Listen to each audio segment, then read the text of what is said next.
Central half, Bargy. Punch by Elson. Harvey Williams. Places.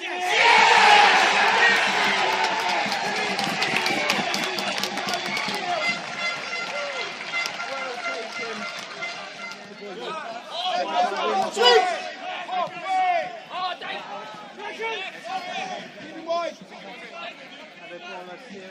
Talking here.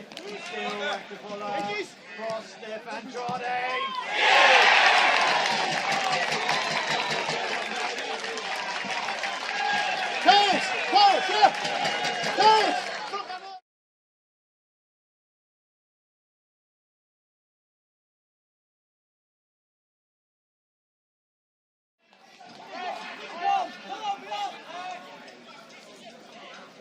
Launch, allowed to bounce, and there to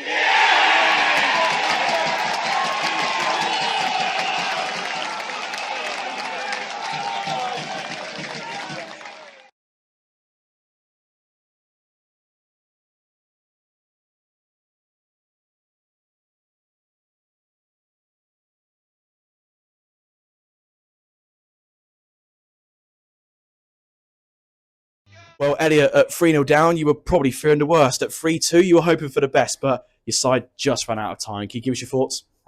Just really disappointed because I've just said to the boys in there that St Neots did exactly what I told them they were going to do. They're quite direct, but to put it in good areas really well.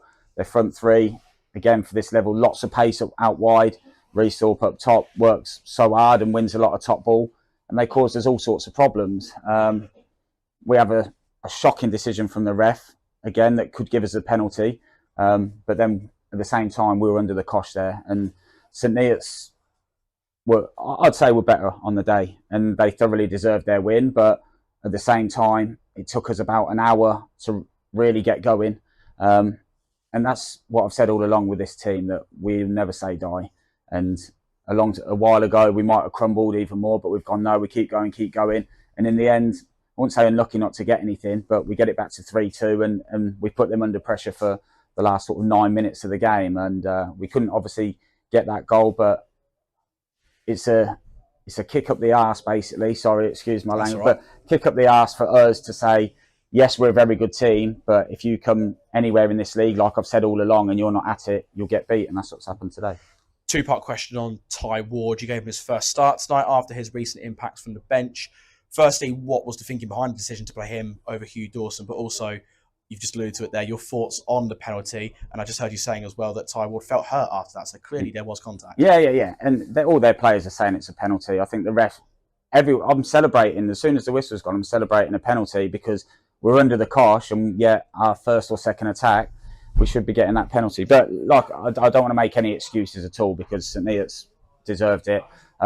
Ty coming in, Hugh had been struggling a bit with an ankle injury, and we felt the way with our squad, Ty can come in. Obviously, he's come in to play football and he's come on and done well for us. So I felt he deserved his opportunity. Obviously, 2 early injuries kill us as well, so that upsets the rhythm.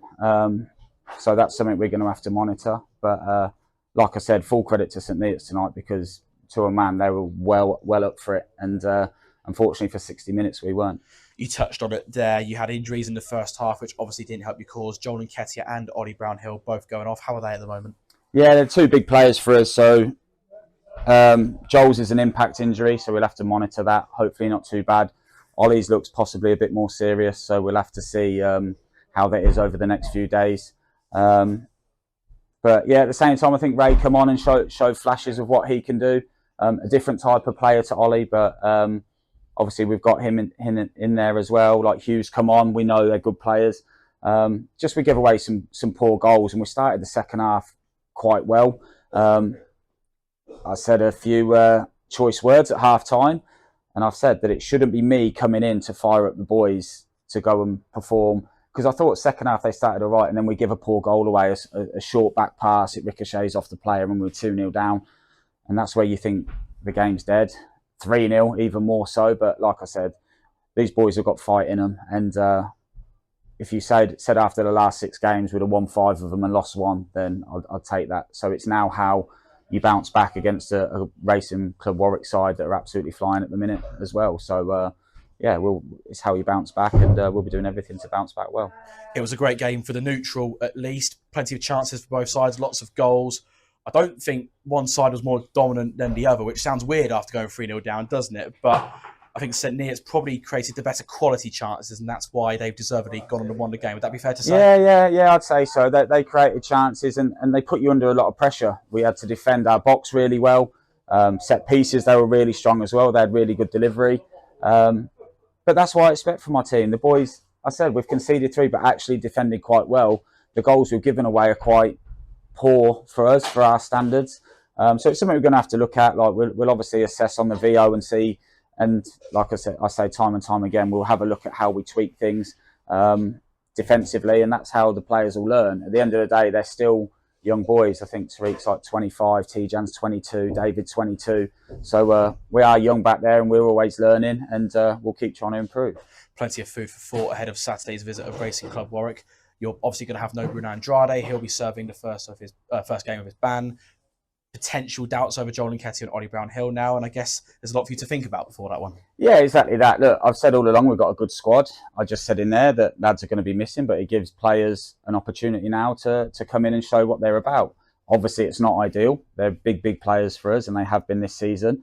But at home, I fancy us against anyone. The way we play, look, Warwick are obviously a really good side because how they've signed a few lads and they're flying, so they're going to come full of confidence. But at the same time, like I said, we're not a bad side because of one bad result or one result where we don't win. So yeah, we just have to bounce back well. We'll see what we've got, and we'll still go into that with the same mentality that we can get a positive result. I suppose you'll have to have a bit of a head count before Saturday as well. Do you think perhaps the absentees for that one might potentially force your hand with regards to bringing players in, possibly? Yeah, potentially. So Ethan got minutes tonight for Bugbrook. So I don't know how he got on. So we'll check in with him after he's had his injury. So he needed some game time. And yeah, we've got a few walking wounded, but as you've seen there, we've had lads who have been playing through injuries and stuff and giving everything for the badge, giving everything for me, everything for the club. It's just a shame it happened after an hour today. Not that they weren't giving the effort, but when one team's really up for it, which St Neots were, because when you win 5 in a row, everyone wants to be that team that beats you and takes that off you, especially with Nunny obviously here as well with history with the club. He's going to get them all fired up. Cam as a player was exactly the same. I knew they'd be so fired up, and that's why I'm disappointed a bit, because we didn't match their intensity, particularly in the first half, and I think that set us on the back foot. And just your reaction to the FA Trophy draw that was made yesterday. I don't think it gets really any tougher than Harbour Town away, top of their league at step 3 at the moment, but I'm sure you're aware of that game in the greatest game of the season. Diamonds beating Harbour 2-0 when nobody expected it, so anything can happen. Yeah, anything can happen. Look, Harbour are a top side, where they've come from over the last few years.